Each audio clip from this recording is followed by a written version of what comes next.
atharle chi kan na achu mai lo kware po atharle chi oh andula someone ya sahi mili om lo aral mai lo isak ruang le ling lai ni te perang no tua lagang len hun chua le nu choni sai kan forza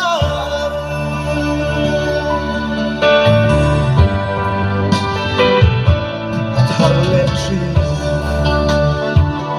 lim lai ni te run mun len sa nui ya lai te su le ilim cha te kan clear le chi ti lai thai chi ni om lo aral mai lo isak ruang le lim lai ni te perang no tua lagang len kun chua le nu choni sai kan forza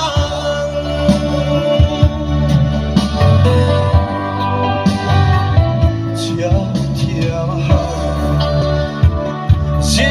chia mahal lung ai na sa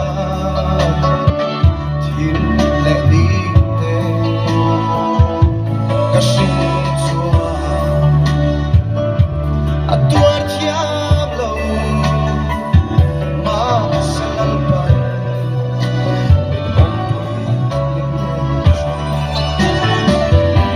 ni om lo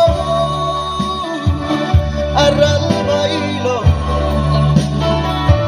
isak ruang le ling lai ni te perang no tua lagang len kun chua le nu choni sai kan forza